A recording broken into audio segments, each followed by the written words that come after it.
Aja lemu dolanan lampu nek kesetrum. Ora semasane apa? Iki lho apa to, Mas? Partisi Mas iki Mas. Oh, partisi. Iya, partisi. Oh. Ruangan ya toh. Gaya ada TV. Oh, ada TV wi. Bedrock TV iki Mas. Heeh. Istimewa ngene iki. Iki bahannya apa, Mas? Bahannya aluminium ACV iki Mas. Oh, sing anti rayap, anti bledek ya. Anti rayap, anti bledek, anti tikus iki ukurane di 2 meter. 185 kali 185 iki. Oke, Jan Porem. Enggak ada bonekain ngene iki. Lampune ya wis Jan. mlathi. Warnane ya akeh Mas. Iki nek enggak ada boneka nggih piala, nggih piagam. Iya.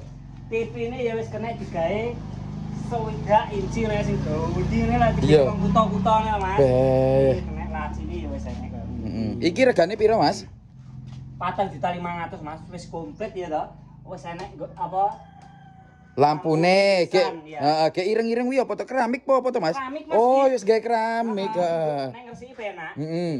Kayak mesti ngene iki ongkire mesti larang nek umpama ning Malang ngono ya. Malang? Iya. Salah, gratis ongkir, Mas. Gratis ongkir wi. Ya gak nang Malang tok. Dan ning dia Wis seluruh Jawa Tengah, Jawa Timur wis gratis ongkir. Dan kok bayari ya wis COD, Mas. Bayare COD, cara pesene Bawah bioprofil wis lengkap. karek nutup. Oh, Jan Porem, monggo bola partisi utawa penyekat ruangan ya.